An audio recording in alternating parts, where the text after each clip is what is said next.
All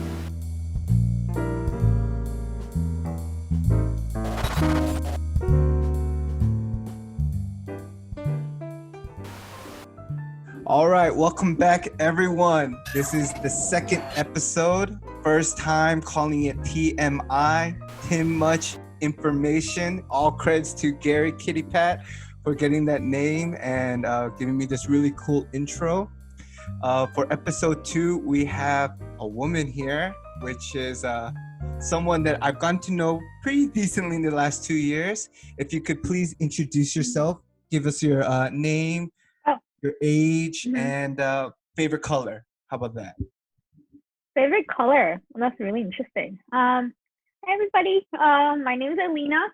I am 25, and my favorite color right now is blue. Blue. So you have stages in your life where you have favorite colors? Yeah. Before, I really liked lavender. Like, okay. I like lavender in terms of their scent.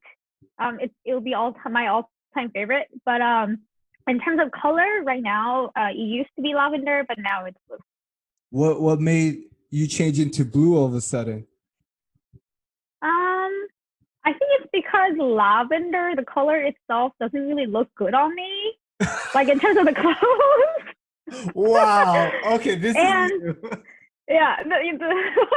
And I don't know, like the things, like it's lavender purple is very fascinating to look at, but it's not something that I would personally have. Mm-hmm. So like I have rather a lot more bluish stuff, and I like looking at like, you know, the skies, and then I kind of like, you know, like the crystal blue ocean kind of shade. Mm-hmm, mm-hmm. Yeah, so like, yeah, I tend to go towards blue more than any other colors. Okay, so I need a percentage. Do you like blue because it looks good on you and you look good in all shades of blue, or is it really like, oh, the nature of blue, the skies, the water, like that? Like, can I get a percentage of what has changed, or what is the more strong feature of blue that really captivates you?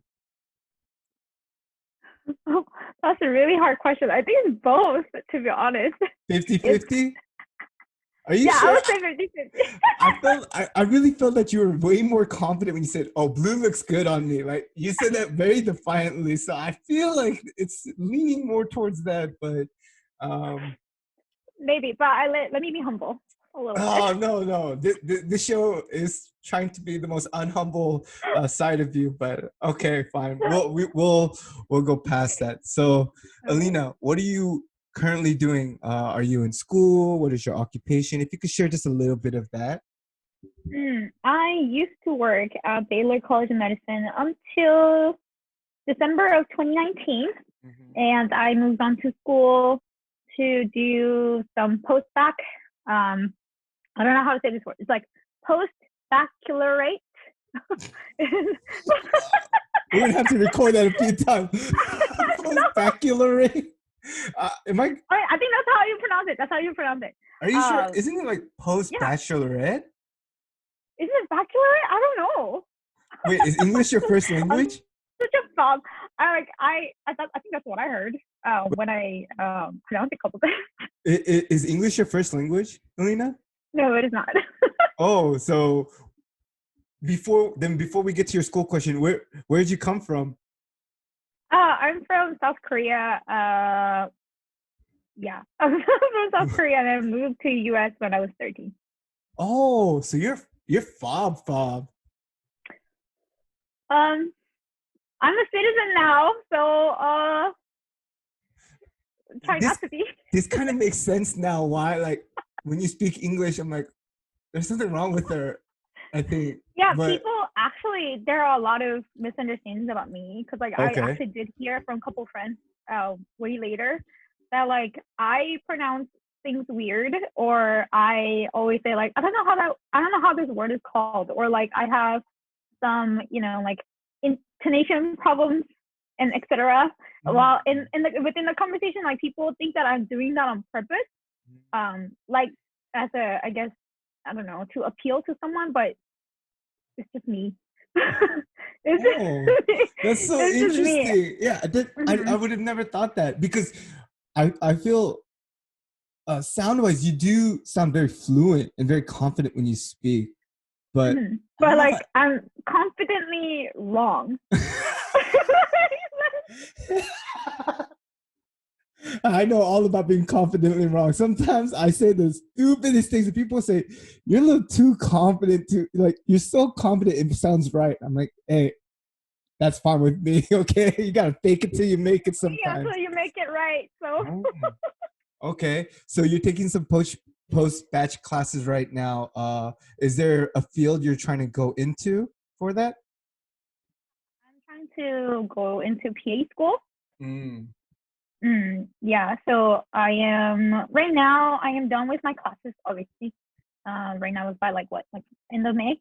So Mm-hmm. I'm done with my classes, but I want to kind of pursue after another master's before I get into PA.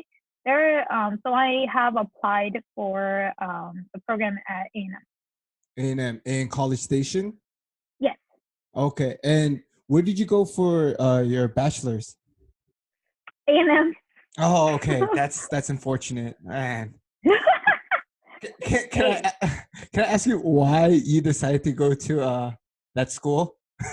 um, well, I I there was I asked, I guess, like in senior year I wanted to be a pre-vet. Okay. So A&M definitely is a very good candidate for that since it has a vet school Yes, it does. and any affiliated classes. I think there was a specific major for pre-veterinary students, which was like animal science. Mm-hmm. Yeah, so it was like the major courses were like focused on like vet med and whatnot. So like that really appealed to me. So that's why I went. Yeah. Do you okay? So I obviously went to the better school in Texas, the University of Texas at Austin. But I won't bring up that, but hook 'em. But anyways, as someone who is not a native Texan, I came to Texas when I was 5 years old, so I never knew the rich history between both Texas A&M and UT. But did you ever get caught up? Like, did you go to football games at in College Station? Did you know all the traditions? Did you do? You know, I think they dunk a ring and all that stuff. Can you give us some relive some stories for us of what it like to be a fighting Texas Aggie? I went to the football game like once. Oh, so you didn't care. Okay, hey, hey, y'all hear that? She didn't care. She didn't care. So it wasn't that important. Well, it's not like that. It's just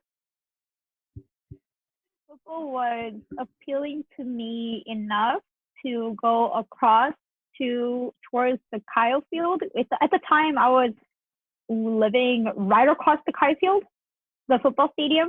So I could hear when they score, they score. I could tell like their enthusiasm and then their energy. I could feel all that, but I did not have guts to stand up for the whole entire game.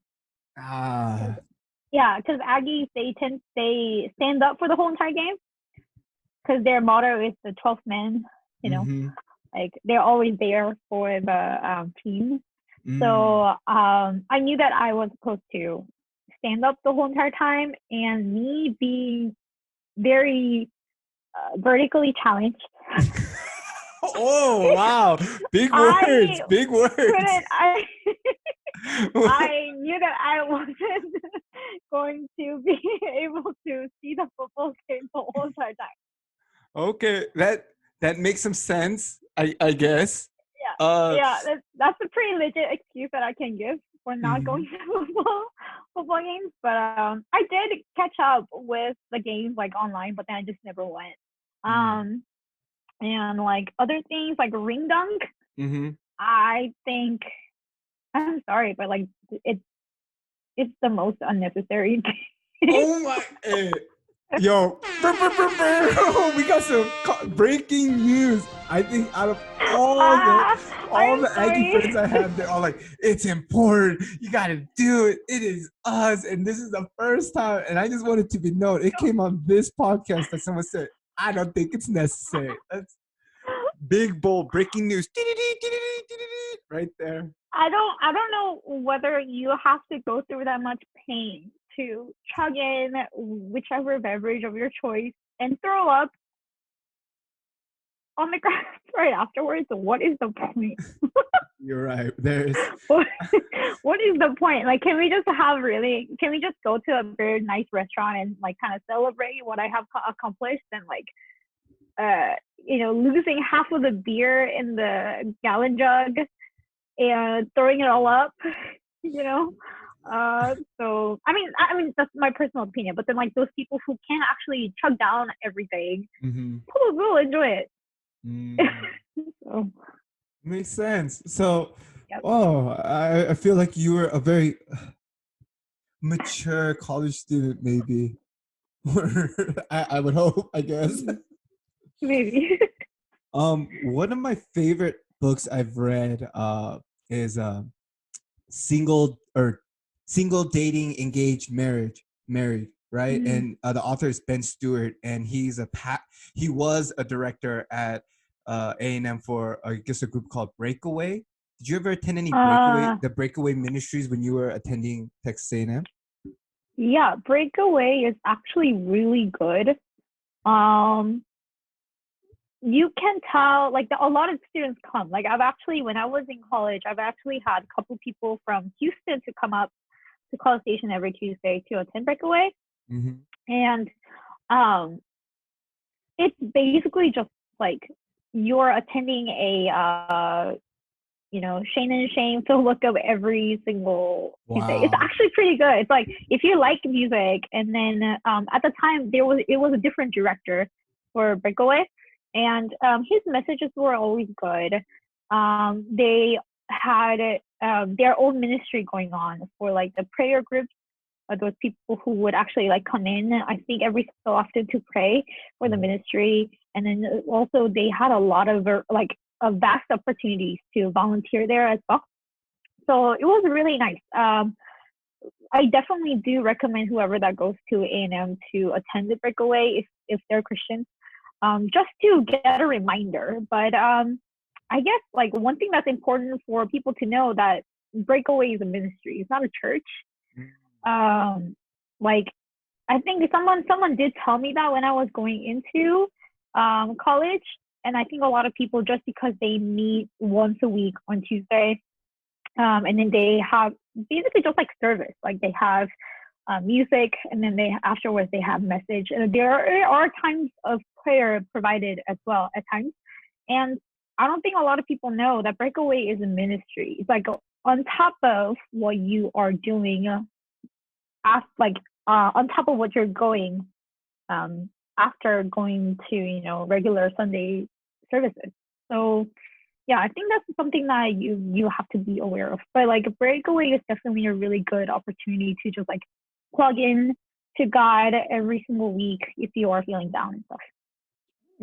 Thank you. That actually was like a really good explanation. Yeah, I didn't know that.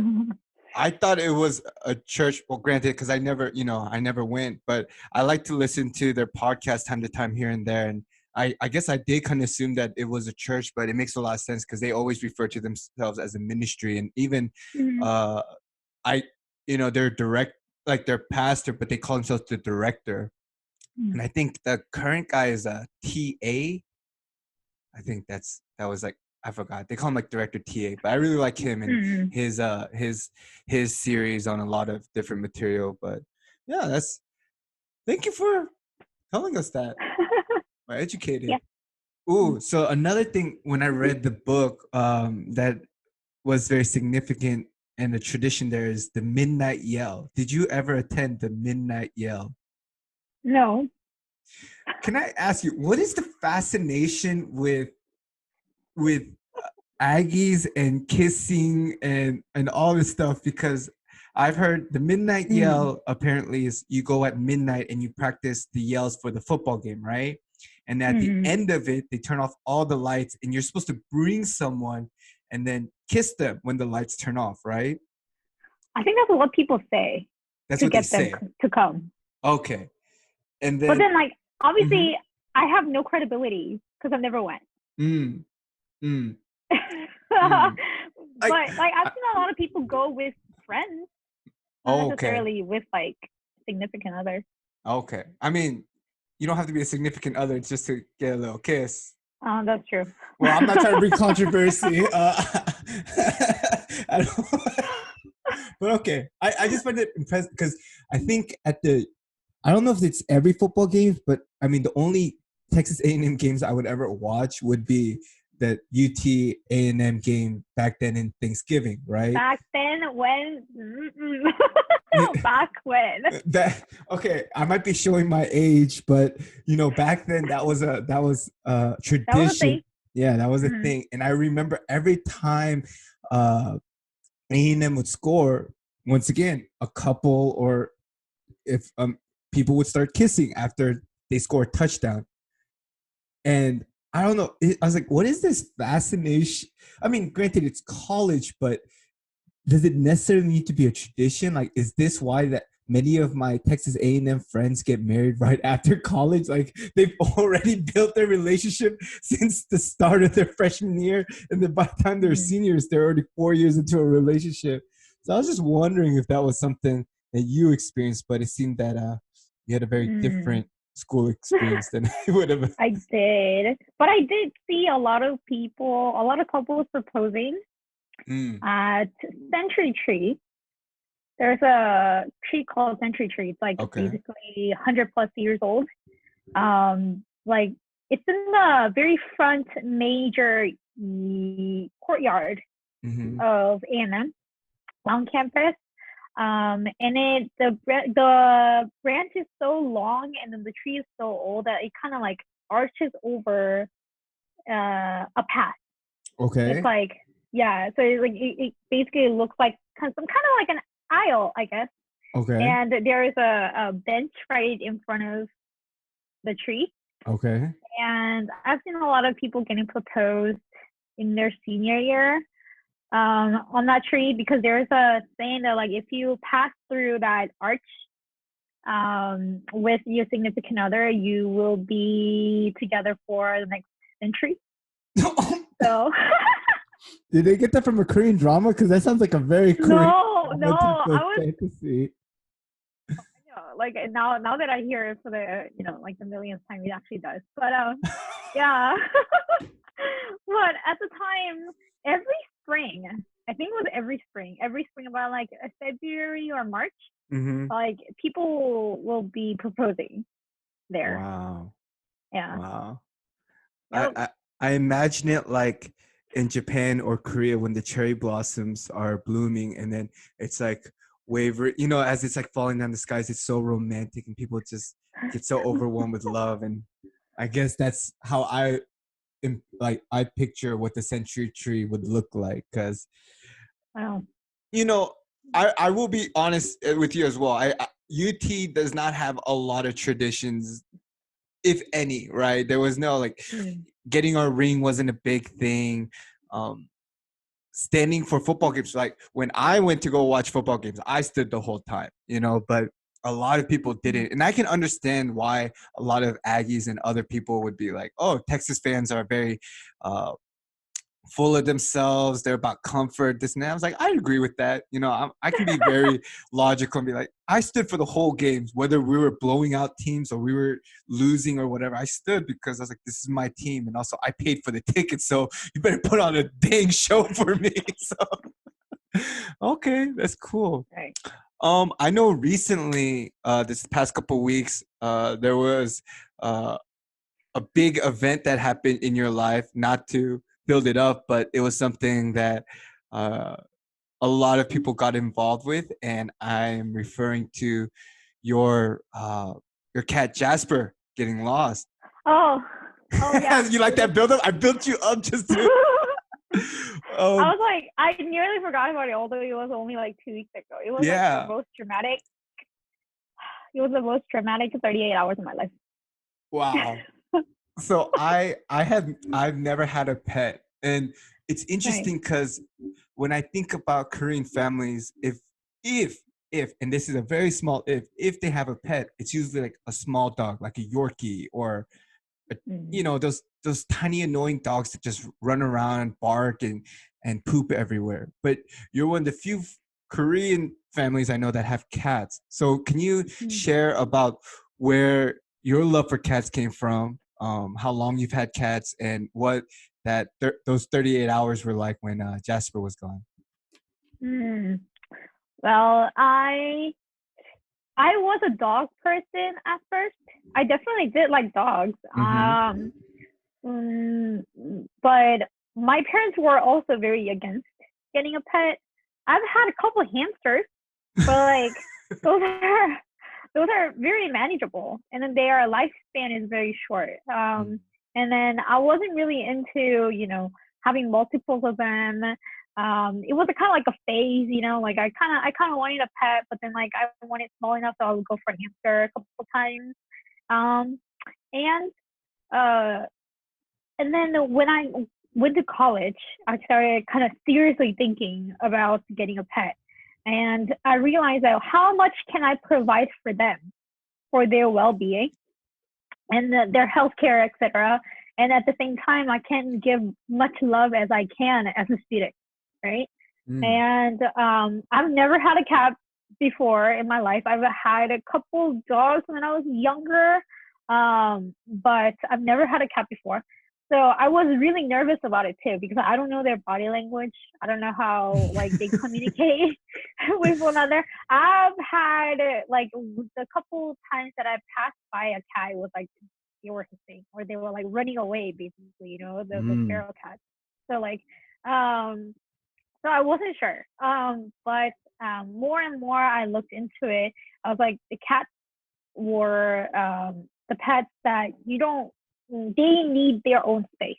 So it's like I don't I don't have to attend to them all the time. I don't have to walk them 3 times a day all the time. That kind of stuff. Or like I don't have to give them attention as much compared to dogs. So I was like, you know what? I'm just gonna get a cat. And then like I was looking into it, and I saw Jasper was being. I think there was a post about Jasper. They were giving him away because they cannot have him anymore. He was about like 6 months old, and but then like he in the picture he looked so pretty. So I was like, you know what? I'm just gonna get it. And Oh, then like I was working part time at the time, and I was working, and I looked at the phone, and I saw the post, and I immediately messaged her and said like I'm gonna get that cat. Like I would love to adopt it. So wow. yeah, that's what happened. So That's how my cat journey started. so were you living with the roommate at the time?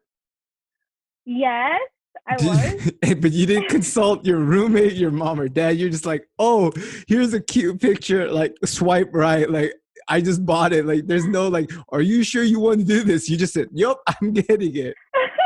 My roommate at the time knew that I was interested in Mm-hmm. getting a cat, and then she knew it, and then she was all for it, and then she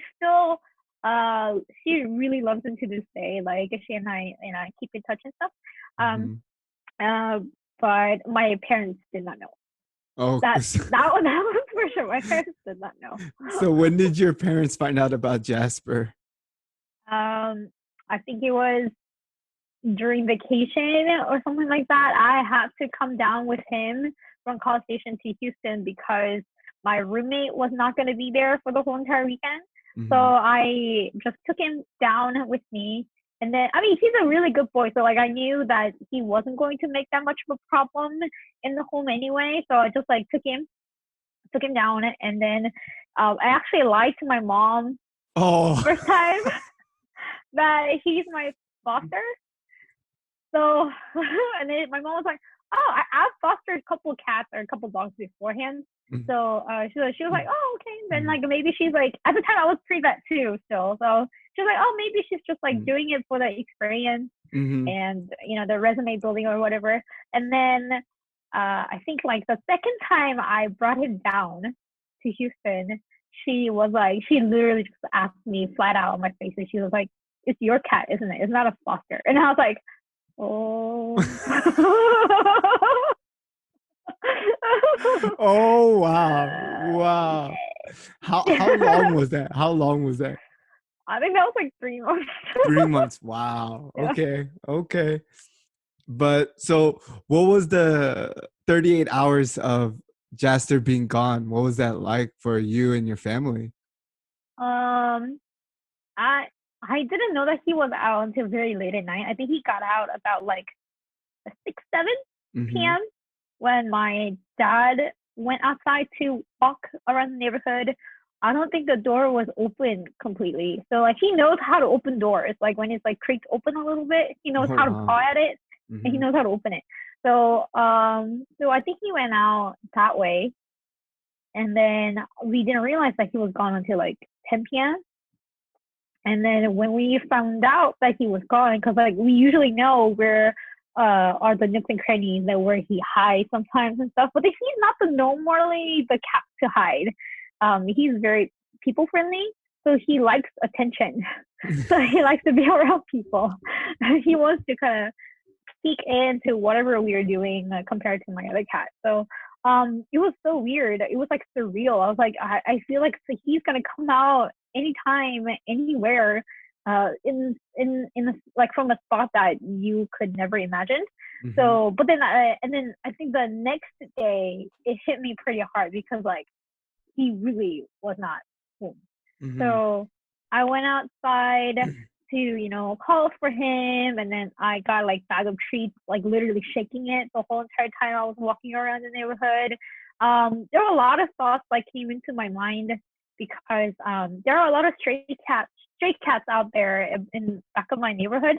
Mm-hmm. Because this kind people from a restaurant decided to feed stray cats.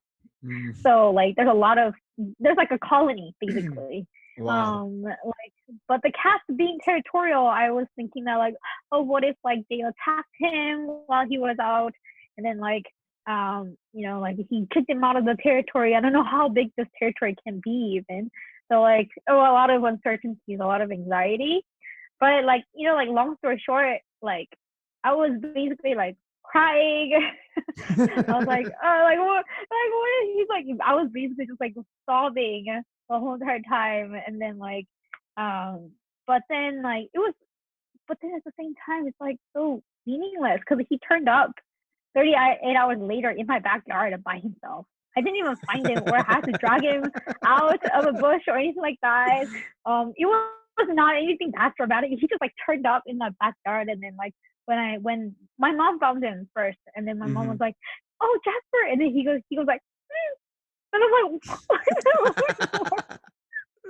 So it's very Also much like, the stereotype that cats really are fine by themselves and they'll come when they want to come. Everything's on their time and yeah, they're the real masters of the household, not us.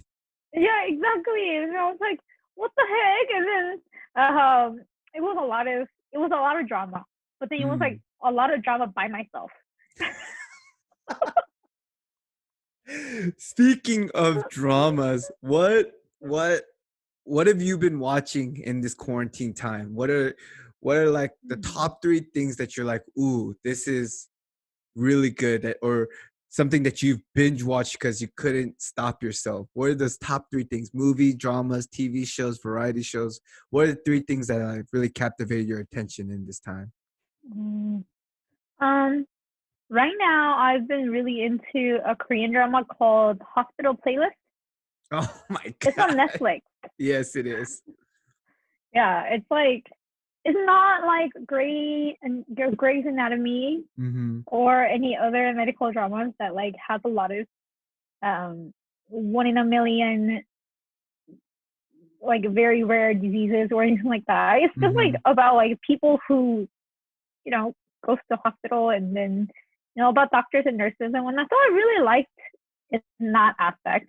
Like they're not mystifying, I guess, um, the job in itself, but they're I think they're emphasizing they're also human.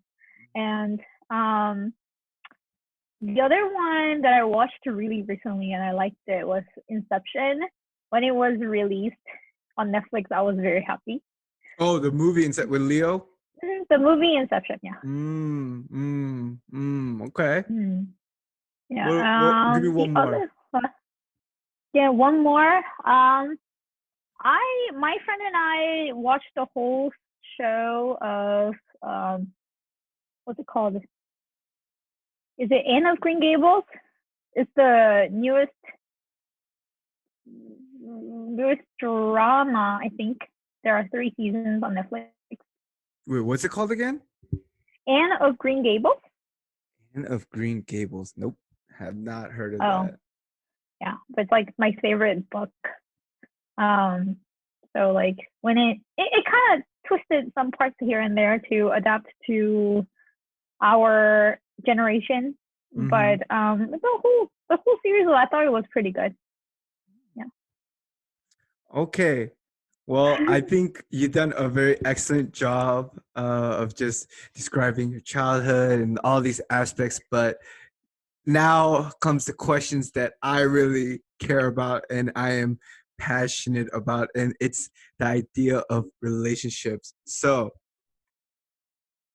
I would like to ask the first thing that come on the top of my head is, what do you think about long distance relationships, and would you do long distance relationships? Like, what would be the parameters for you to be into a long distance relationship?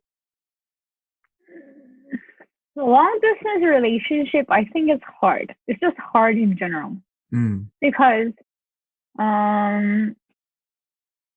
I think there is a saying that if your body is away, your mind also falls away.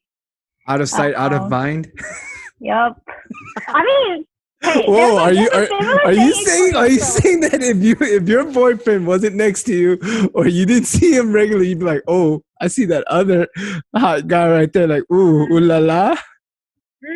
No, it's not like that. It's just like you're so focused on what you are doing or whatever reason that you are away from that like I think you tend I tend to kind of care less, I guess, because I'm one of those people who care so much about my significant other that like I constantly need to talk to that person. And then like if I'm like regularly meeting, then I don't think I would have that much of a problem. But then it's like long distance to a point where it's like maybe once a month, maybe I don't know, like maybe like even even more sparse than that.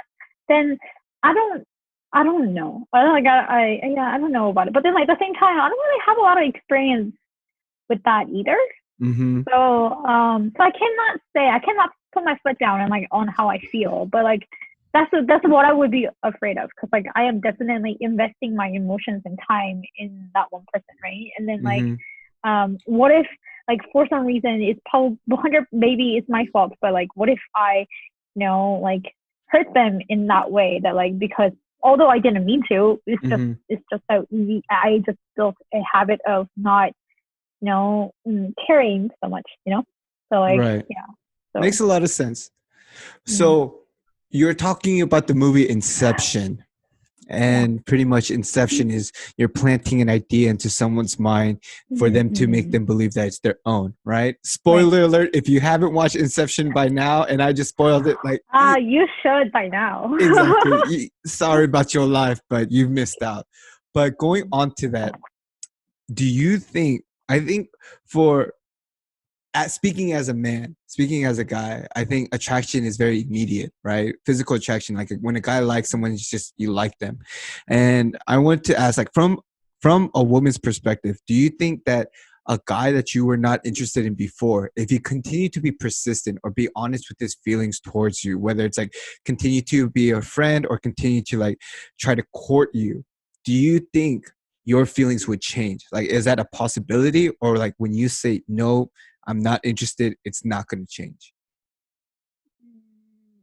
If a girl says no, it's a no. Oh, okay.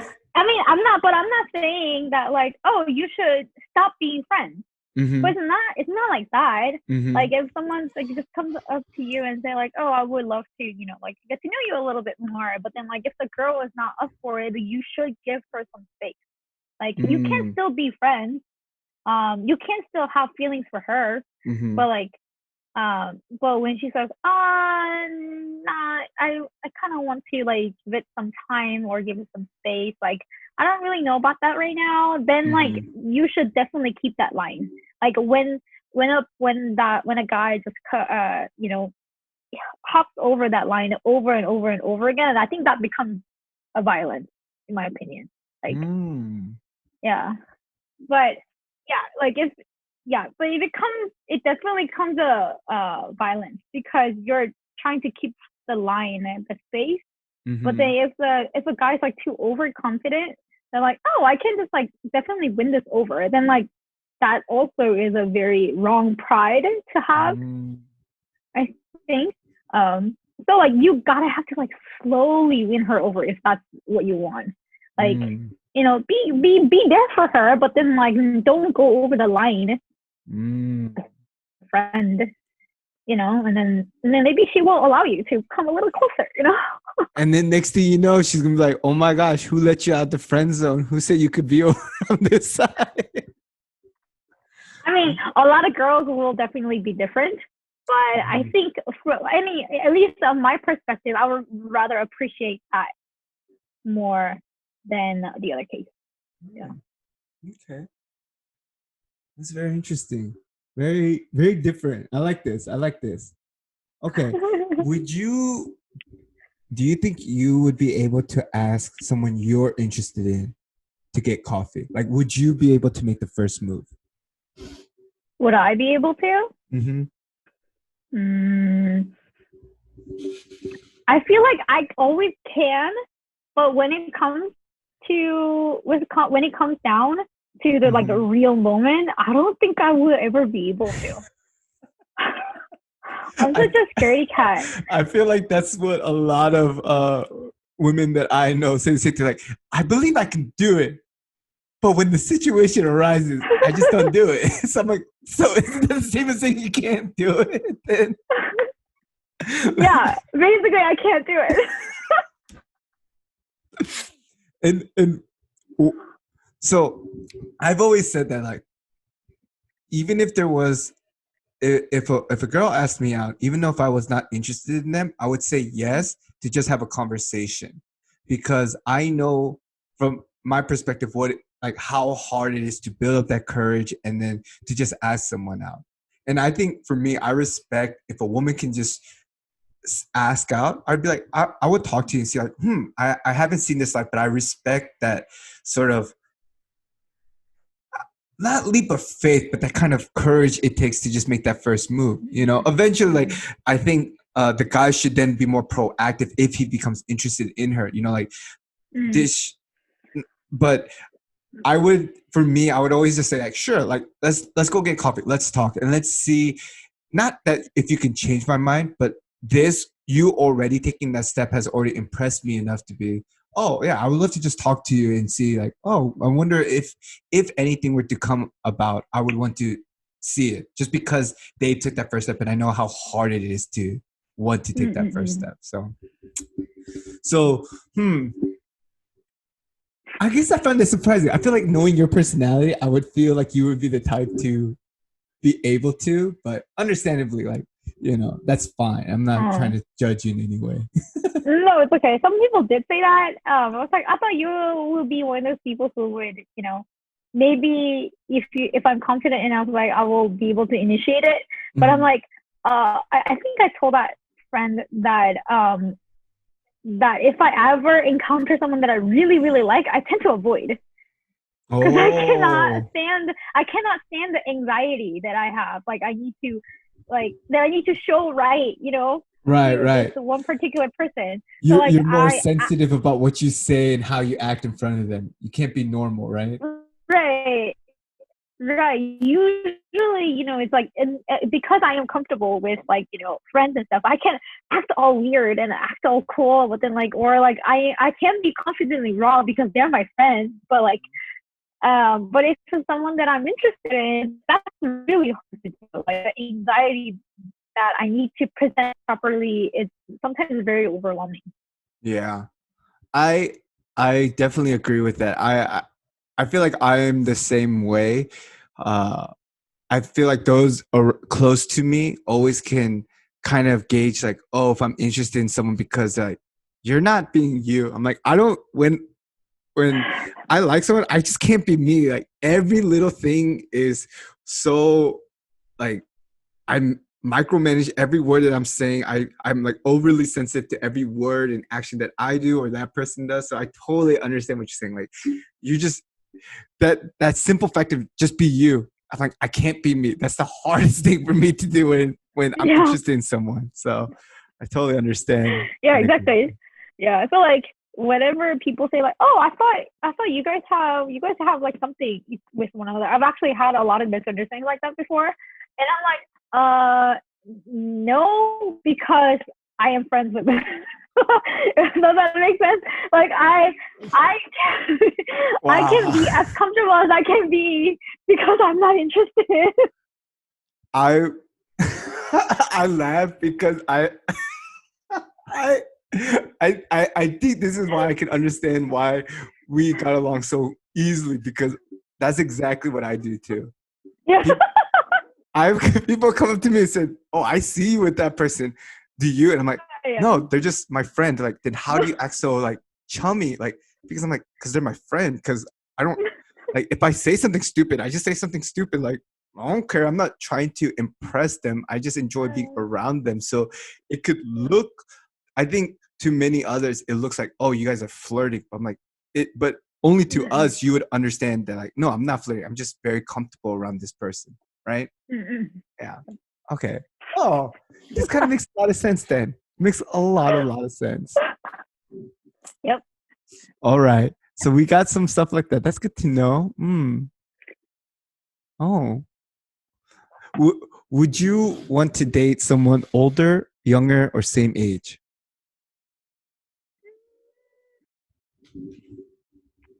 I I think in the beginning of college, I think I prefer someone older because that Korean fantasy or whatever, like this oppa fantasy. I 100% believe you you want to call someone oppa. I like if it's changed now, but I still think that's who you are. Like this girl wants an oppa right now. Maybe, but and then especially because I think it's because I am the oldest too. So I think so there were growing up there were a lot of I was very jealous of people who actually had an older sibling. So I think that kind of made a part in that too. But now that I am already 25, I'm a little bit behind in my career path, I believe, or like as for my standard, Okay. and Okay. and um I want to nowadays I am looking for a person who can kind of go forward with, like if it's like someone older who has already settled in, or who's just like ready to have a family, then like I don't think that I will be able to settle very well with a person because I want to be adventurous with like whatever I do. I think at this life stage, someone who's older, maybe like 30 or even older, those people are usually like who want to just like settle down because it's their life stage, right? But like for me, I want to be with someone who's maybe a couple of years older or like even my age or maybe a couple of years younger. I don't really know that Dang, you yet. want a couple years younger? Yo, hey, don't just I mumble don't know. that. Say that with pride. Say that with pride. You 22-year-old But boys that are watching this, you better go holla. 22-year-old boys, yeah, go holla. but you know what I mean. I want someone, regardless of the age, that want to do life together and move forward with it. Yeah. Yeah. So I don't want to, I guess like in a sense that I don't want to be just some kind of a trophy, I guess, to another person. Yeah. That I You want didn't to get be a married. trophy? I don't know. I want to be someone's trophy. If someone sees me as a trophy, I'd be like, shit, put me on that wall, girl. Put me on that wall. But okay. yeah. All right. What would you say are your top 3 qualities?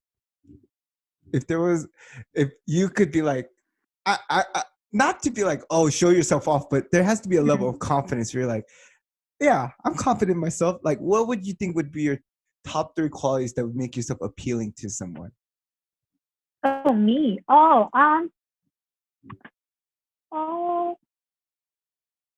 I think I care too much. That's appealing. I mean, it's not that. It's like I do very enjoy being help to someone. But that definitely does not mean that I am going to be someone's mom or or like or nag even, But then it's like I guess I'm just constantly looking for ways to help. And then I definitely enjoy doing that.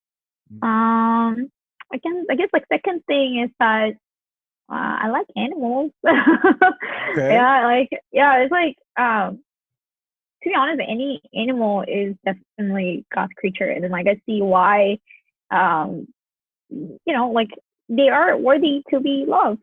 So like I do have passion for like shelters, and then like some wildlife causes out there. I guess I don't really know about the third quality. It's not like I cook. Oh, you're rating is it pepper? I mean, I do like to cook if I'm inspired to eat something. But you're not inspired that often. No. Come on, you gotta give me a third one. I have a third one for you. Okay, what is it? No, you have to think of yours. What? If it's like specifically pertaining to opposite gender attractions, then I like eSports. So if anybody who's interested in games, I definitely can look into it. I can listen. It's not like like other people are saying, oh, I don't know what you're talking about. So like, can you like not? But then I tend to just like look into it. So why is it so interesting? So. That is something I did not expect. What kind of esports games are you into? I used to be into League of Legends, but now I'm into Overwatch. But I think I'm about to get off of Overwatch. I don't like how it's going. Do you have a new game that you want to go into? Yeah. Were you ever a big StarCraft or Counter-Strike person? Actually, I don't know how StarCraft works. Are you really Korean then? Are you really Korean then? You don't know that joke where they said if you ever want to date a Korean girl, you have to beat her father and brother at StarCraft. I think that's like 15 years ago. Wow. Wow. Okay. Just letting y'all know, this will be the first and last time Elina will be on this podcast. She might not even show this. So yeah, I want that to be known. Wow. Okay. It's okay. Yeah, it's okay. But anyway. All right. Well, I was like, you know how for most girls want a guy that's taller than them, and most guys want to date a girl that's shorter than them. And I think when you share that you are vertically challenged, then you become someone who's in people's wheelhouse, What? What? It's like, hey, since I'm vertically challenged, you never have to be so conscious about your... I mean, okay, that might have been a little bit mean, but it's okay. I'm just saying, like, I think that's a good quality. Because from the guys I've talked to, I think it's tough if guys were to date someone older. Not saying it can't work out, of course, but I think guys want to be taller than their significant others as well. And I think for you, you're a good size. You're like 5. Yeah, I'm 5. Okay, I was about to give you 5'1", but I didn't think it was gonna happen. So 5, excellent, perfect. 5. Yeah, I did hear that a lot of guys fantasize about Oh, not girls a lot fantasize. taller. That's not the right word. We prefer. Fantasize is such the wrong word for this time and place. We prefer. We have a preference. My goodness, woman, this is kid friendly. No, Gary, you keep that in. Let the world know that Elina is dirty. Okay, she's a pervert. I mean, I mean that's what I heard. I'm just like I'm not saying that that's all true, but that's what I heard. Yeah. Well, I think it's more of a preference than anything. Yeah. But Yeah, that's definitely true. It's just I've actually never thought that my height would be like that much of an attraction point. yeah. Yeah. Nor was I ever less confident about my height either. I wish I was a little bit taller, but like not by much either. So like, I mean, that's what just heels are for, aren't they? When you want to be just a little bit taller, right? When you want to be a little bit taller, you put some heels, and you're like, ooh. Yeah. You know. Not when that no one really notices that you're wearing a heel. I noticed because I'd be like, Elina, you grew a little taller. This is not possible. You shouldn't be growing anymore. Okay. All right. Well, I have asked a lot of questions, so not always, I've only done one episode, but is there anything that I asked you that you would like to ask me in fairness, since you've answered hopefully everything I've asked truthfully and correctly? Fairness. Okay. Fairness, yes. So what is your 3 qualities?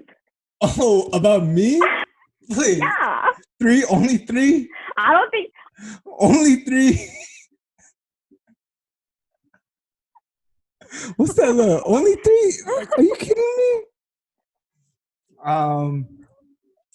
I think my top 3 qualities, I would say, I think I'm a very fun person to be around with.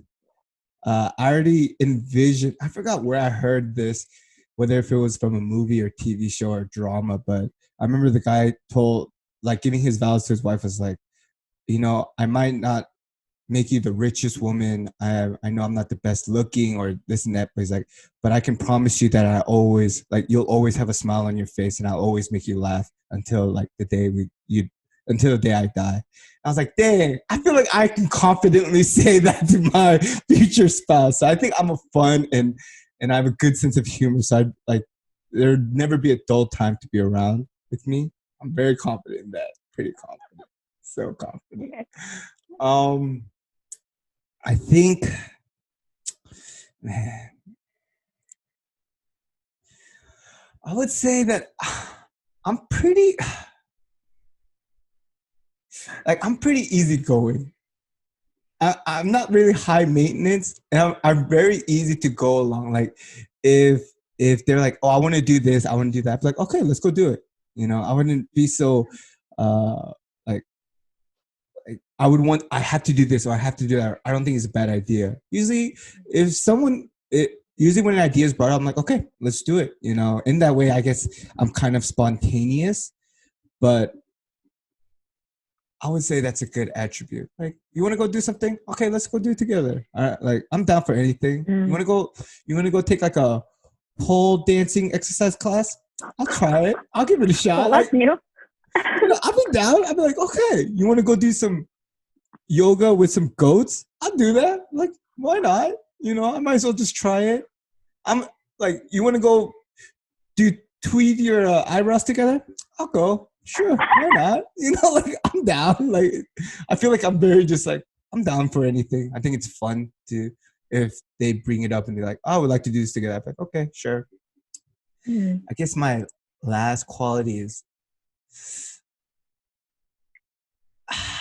I guess I too am a very emotional person. I've gotten comments that I'm able to explain my emotions and communicate them very well. And I think I always thought that was a very negative thing. Growing up, all my guy friends are like, you feel too much. But I think as I've gotten older, being able to talk about my emotions and what I'm feeling and be able to express that usually leads to like healthy communication and healthy like outcomes. But I'm not perfect at it, but I'm more in tune with my feelings. See? Sometimes that's really hard to do. Yeah, I found that surprising that was most guys feel that as a very difficult thing to do. Like, how do you talk about your feelings? I'm like, I mean, it's your feelings. You can't talk about your feelings. Like, you experienced them. How can you not talk about them? But being very honest, and I guess it's a good and bad thing, but usually my emotions are on my face. So if I'm angry or I'm sad or I'm agitated or if I'm happy, like I can't really hide it. So unless it's a game, like Secret Hitler, I'll destroy people. I can just, I would just destroy people because they think we should play Secret Hitler. I don't think you'd be that good at Secret Hitler. I'm not good. I feel like I just knowing I said, you, I like to be confidently wrong. You would be in the palm of my hand, and I would just crush you so easily. I'm sorry. I don't mind losing or anything like that, but see, that's not fun. You gotta be. I want people to be angry when they lose to me, so I can enjoy it so much more. And I can be like, "Ooh, yeah, I earned this. Now you're gonna wallow here." Maybe one day. Maybe one day that I would be really, really good at it, and I would just like crush you into pieces. That's when you're. See, this is confidently wrong. This is where you're confidently wrong. Okay. Okay. All right. Well, I think it's been about an hour into it. I just want to thank you, Miss Elina Lee. Elina Lee, right? What's your Korean name? Jian?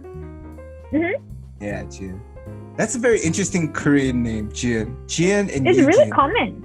Yeah, but they're unisex, aren't they? Jian and Eugene? I think I've seen more females with Jian. But for Eugene, I did see a couple guys having that name, but I think it's majority female. One of my friends, his name is Jian, and that's why he was the first Jian I ever met.